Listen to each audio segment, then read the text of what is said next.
Then, yeah, it'd be funny to watch him do that. So, thank you for having me. My name is Aiden Carney. I'm the founder of TurtleboySports.com, and I thank you for letting me speak here today. Turtleboy represents the future of media in this country. My team of independent journalists exposes problems that the mainstream media is too afraid to touch. Our blog is responsible for exposing unprecedented amounts of corruption and criminality in our society. Most notably, our stories with the Massachusetts State Police that led directly to the resignation of the 4 highest-ranking members of the state police and a drug-dealing state trooper that they protected. But in doing so, Turtleboy has become a target, and I quickly realized that free speech is a myth in this country. Censorship is a tool weaponized by the left to silence dissenting voices that act as a threat to their monopoly on public discourse. I first realized that free speech no longer exists during my 11-year career as a teacher in the public schools. I was very dedicated to teaching. I taught U.S. history to juniors. I loved my job. I loved waking up and teaching history to kids in an unbiased way. My theory was that you just present the facts, you show both sides of an issue, and you let the children decide. I taught at Shepherd Hill, which is Dudley and Charlton. Charlton's one of the few towns in Massachusetts that votes Republican consistently. Dudley votes liberal. So it was a nice mix of everything there. I was very dedicated. I came in every day at 6 o'clock, and I left at 5 o'clock. I tutored kids in AP history, even though I didn't teach the class. I loved doing it. I worked summers. I planned lessons with the goal of making U.S. history interesting to 16-year-olds, which is by far the hardest thing I've ever had to do in my life. But none of this mattered. I wanted to be noticed by my administration. I wanted to please them, but they never came into my class. They didn't care. Right? They were much more concerned with the things that I was writing on social media and when I expressed my opinions that they did not approve of. I began a blog called AidenFromWorcester.com in 2013. This led to a 5-day unpaid suspension at the end of 2013 because I expressed an opinion that a 300-pound lineman from the Miami Dolphins was whining when he complained that another lineman was, quote-unquote, bullying him. This went against the school's official policy on bullying, and for that, I was suspended, and if it happened again, I would be terminated. But I wanted to keep expressing my opinions, and I didn't want to lose my job at the same time because I like to pay my bills. So I created Turtleboy Sports, which acted as an anonymous platform that anyone could use to express their opinions. Turtleboy grew very quickly because it was authentic. By September or October of 2014, we had about 10,000 visitors to the website every day. I went to Buffalo, like we do every year, to watch the Patriots destroy the Bills. And up there, I videotaped a lot of Buffalo fans doing Buffalo things and wrote a blog on it. It made them look bad, and as a result, it went viral in Buffalo, and everyone wanted to know who I was. Well, one blogger up there found out, and he wrote a blog about me. And he wrote a bunch of things that were patently untrue, particularly that I sexually assaulted a woman at the game in front of 60,000 people.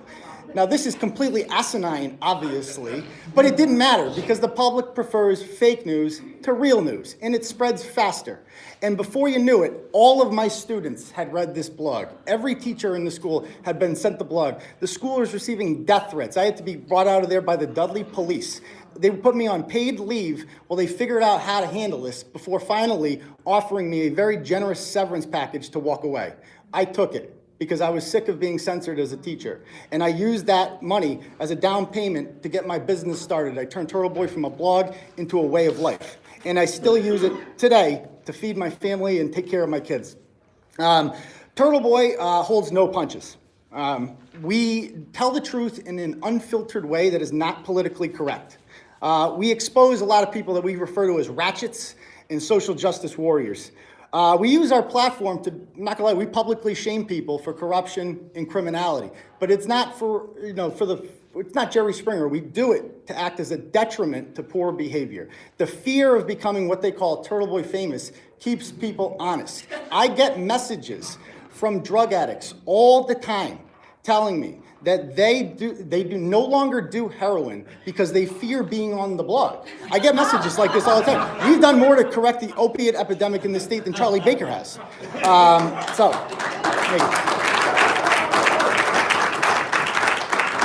But this comes with a cost. For this, we're called bullies, we're called racist, and quite frankly, a bunch of words that no longer mean anything to me because they've been so overused. We started exposing a nonprofit in Worcester called Mosaic Cultural Complex, which was, we found out through a Freedom of Information Act request, was stealing money for the taxpayers and not providing the services that they claimed to do. It was really acting as an activist organization for the left. They use several ways to try to silence us. That I outline in the book, which is entitled I Am Turtleboy. I have a couple copies up there for sale afterwards, but it's also available on Amazon.com. And I outline the ways that people try to silence speech like ours today in society. Mainly, they try to demonetize you and, scare you. For instance, with threats. If you go out to my car after this, you'll see on the hood of my car, it says F you in it because somebody keyed into it. I don't go over that because I treat it like a badge of honor. I get death threats on a semi-daily basis. For that, I've had police surveillance round the clock at my house more times than I can count.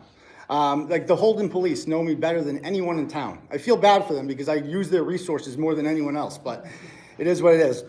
The mainstream media slams us. The Telegram and Gazette, or as we call it, the Turtlegram and Gazette, the other day, said that we, quote unquote, promote pornography, which is just a blatant lie, but once again, it does not matter. Now, these same media outlets that slam us often steal our stories and then do not cite us because they don't have the gumption to admit that they get their information from a blog named after a boy riding a turtle in Worcester. The Boston Globe has called, Megan Irons has called us racist more times than I can count for reporting real news. The Dorchester Reporter bullied the Boston Police Department into stopping following us on Twitter. A lot of police departments get their information from us because we expose criminals. But they had to stop because the Dorchester Reporter said, you're following this terrible racist blog and bully, blah, blah, blah. So the people whine about that. Another way they do it is boycotts. Now, this is not Rosa Parks' boycotts. Rosa Parks didn't ride the bus, right? That was her whole thing. She used to ride the bus, and then she didn't. And so did everyone else. And it cost Birmingham a whole bunch of money, and they had to fix it that way. What these people call boycotts now is harassment. They just pick up the phone and they organize mobs to call you hundreds of thousands of times, right? When David Hogg did that to Laura Ingram's advertisers, that wasn't a boycott. You think David Hogg's buying plywood at Home Depot? Of course not. He was never going there in the first place. He's just harassing them. And they do this to us as well. It's how they try to silence your speech because they realize what you're saying is powerful and popular. And it's going to spread. And the only way they can stop it is by cutting off your funding and misrepresenting the things that you're saying. Right? And if you have to choose between free speech and economic security, then you are not really free because you don't have a choice except to pay your bills. Right? Our advertisers are relentlessly harassed by organized, there's a website called turtleboycott.com that organizes massive harassment campaigns of our advertisers. Lots of them leave. It's probably cost us hundreds of thousands of dollars, right? I'm blacklisted from Google AdSense, which has a monopoly on digital advertising in this country because they've reported us to Google so many times, right? Another way they try to do it is lawsuits. I'm currently being sued by 3 people. I've been sued over a dozen times. Luckily, I'm undefeated in court. However, this comes at a cost. Every time you have to pay for a lawyer. Lawyers don't work for free. And when you win, which we always do, you don't get a check back from them, which you should. That's how that's like the one thing Canada does right. If you sue somebody in Canada and you lose, you got to pay the legal fees. There's no risk in this country, though. Anyone can sue anyone. I've been sued for the most ridiculous things you could possibly imagine. And once again, I urge you to read the book and you'll read about some of those. But by far the most powerful way to silence free speech in this age is via social media. The 2 most popular politicians in this country, whether or not you like them, are Donald Trump and Alexandria Ocasio-Cortez, a 29-year-old congresswoman of no particular significance who was a bartender last year, is by far the most well-known person in Congress. Why is that? Social media. These politicians have embraced Twitter particularly, but also Facebook and Instagram, and it's come to the point where all 50 governors in this country are on Twitter, right? Every single member of the House and Senate is on Twitter. 98% of journalists in this country are on Twitter. The President of the United States uses this privately owned platform to announce policy decisions. They have become the de facto public square, except they're not owned by the public. They're owned by a small group of ideologues concentrated in one very left-leaning part of the country, and they get to decide what people say, what is acceptable, what is hate speech, as they like to call it. Our blog has become, our blog grew largely as a result of social media. Our Facebook page had 112,000 followers by November of 2017, and our Twitter account had 25,000 followers. We were followed by really important people, like media pundits, politicians, the police. Michelle Malkin, who was like a hero of mine, she followed me on Twitter. I was like oh my God, starstruck when this woman who I've been listening to a long time was interested in what I had to say. So then it came crashing down in November of 2017. I lost both my Twitter and my Facebook pages. There's no appeal process, you can't get them back. So I started making new Facebook pages. And every time I make one, I build it up to like 30,000 people, fans, or whatever, it just gets taken down again. I've lost 38 Facebook pages in the last year, spent thousands of dollars on boosted posts, and it's for some of the most asinine things you could possibly imagine. I won't give all the examples, but a couple of them. I once said Happy New Year on New Year's. On Christmas morning, I said peace, love, and happiness to all, and this was viewed as promoting sexual violence.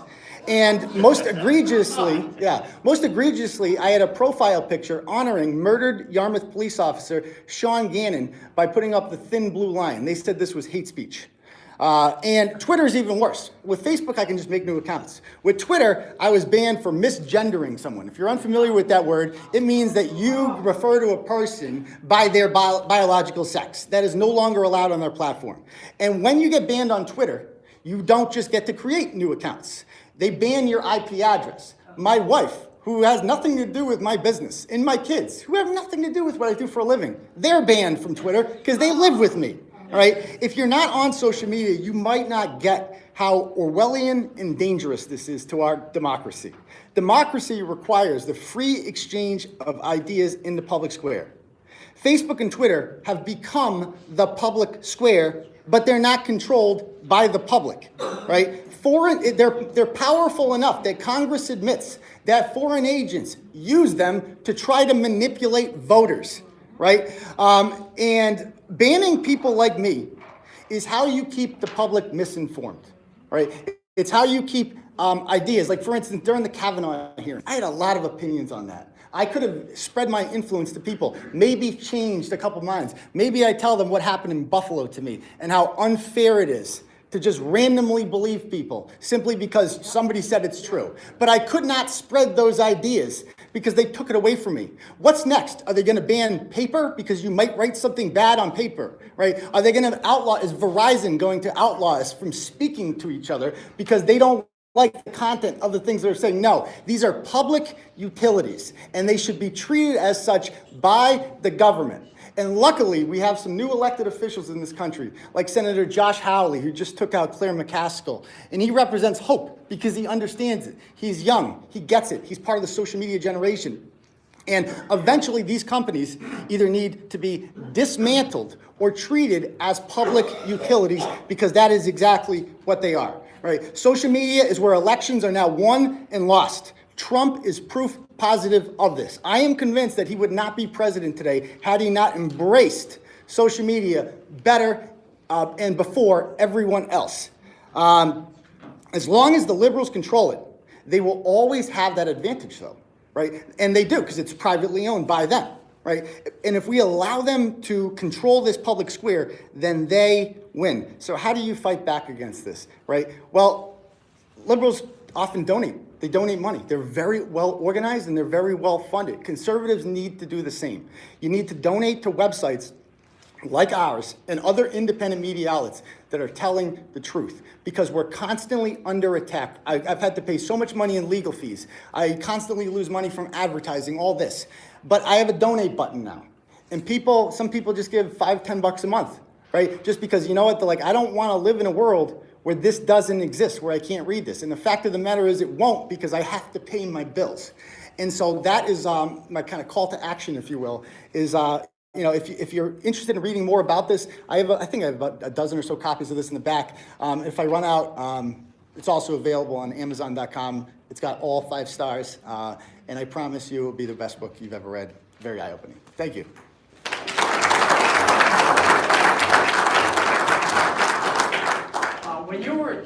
we're attacked by these different groups. Does the Mass Teachers Association support you or help you out? Good question. Yes and no. I'm a pro-union guy. I know that might conflict with a lot of people. I support teachers' unions because they act as your due process, essentially. If a kid accuses you of doing something inappropriate with them and you're innocent, you need a lawyer, and the MTA will provide that for you. They did give me a lawyer. However, they cannot give you a lawyer unless the school takes action against you. And because they did not try to terminate me, I was not given access to a lawyer. And so I was just kind of on my own, and that's why I took the severance. I didn't want to take the gamble. Yeah. Other questions? Yeah. Yes, back. Yeah, you've got some other social networks like Codius and Mumblet. Are you? Yeah, people have suggested those things, but the problem is no one's on them. It's like talking, you might as well write in your diary.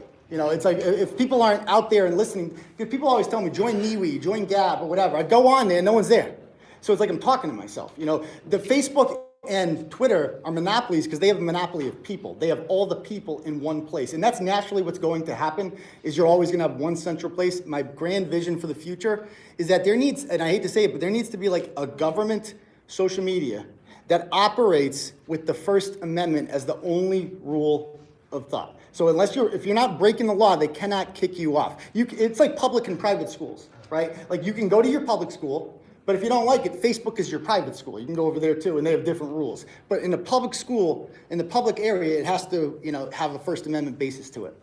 Ian, let me just ask, Oh, shoot. how many people do you have working for you now? So I have freelancers, I want to say 6 or 7, and they get paid per page view that they bring in there. And without Facebook and stuff, that they definitely make less, but they do it because they love it. I did this for free for over a year, and people just love to be able to express their opinions anonymously. I think you're on the verge of an explosion. I will tell you that, and I appreciate what you're doing. I want to let you know, I'm an elected official in the locality. All these human rights commissions that are being established and cultural commissions through all the municipalities are restricting speech. Mm-hmm. They have reporting requirements. Mm-hmm. They can be very intrusive. You should really tap into that and find out what they have reporting authority, volunteer boards, reporting authority to drag what happened to you in Buffalo, to drag, if I don't like your opinion, you touched me inappropriately, you did this, you did that, they're infiltrating everything that we can live, breathe, it's a thought eat, police. talk about Yeah. publicly. It's Orwellian. So, Yeah. You really should look into those human rights commissions. I will do that. Okay, John? Just real quick, we've experienced a lot of that last year. I ran for Congress last year. And Mark also, he runs a group. We all had our social media shut down simultaneously by multiple platforms. So now we're seeing the coordination. Yeah, Right? oh, yeah. Twitter, Facebook, the guy who signed on is my, Ralph, you probably know him from here, signed up to be my social media guy, was immediately suspended for a month from Facebook. A crucial month when we needed him. And it's really scary. It's a conspiracy. The coordinated Yeah. takedown of things like InfoWars. Which Yeah. I don't watch InfoWars. Doesn't matter. You should be able to It's a talk. trial Yeah. balloon. Yeah. And what are we gonna do to fight back against this? It's very scary that these giants It's a great are question. working together. That's a great question, and they are working together. It's a conspiracy. What Republicans have to do is get over this idea that we can't regulate businesses. These businesses need to be regulated, okay? I know that's a nasty word for the right, but these people are too powerful, and we cannot allow private citizens to have that kind of power over people. We need government regulation. Hey, right here, 1 minute, because I gotta leave. Okay. Listen, Bill O'Reilly, they took him off the television because of what they did to you, similar to what they Yes. did to you. I was listening to him not even 3 or 4 days ago, and he's saying what you're saying, but he needs someone to coordinate it. My advice is contact him. Yeah. Because now you're talking with a different money thing. That's what I think. Somebody needs it. I hear that a lot, and it's like, but I don't have Tucker Carlson's phone number. These people are so far above my pay grade. No, but he yeah. has his own blog and you can get to him. Right. What I'm saying is, I like that idea. It's just easier said than done because these people are very famous. I can't get to But them, so you you know? have a following. I do. You had a following. I did. So he might know who you are. Maybe. So I That'd be think you nice. should reach out to him. gotta go. I agree. Thank you. Jerry? You had a question? Excuse me, Shoot. does the mass anti-SLAPP suit law of any utility? No, I've had my lawyers look into that. Anti-SLAPP laws basically protect you from frivolous lawsuits, but they only apply to government entities. And since I'm a private company, it does not apply to me. So that's a good question. Okay, over here. Oh, sorry. Great information. Yep. But I have a question about your family and your children. Thank you. Have they been threatened? Yes. Well, not directly. They got threatened via me. My wife has my wife's a public school teacher in Fitchburg, so they go after her a lot. What happened, like in June of 2017, somebody opened up a Craigslist ad for a free kayak and a threesome using my wife's name.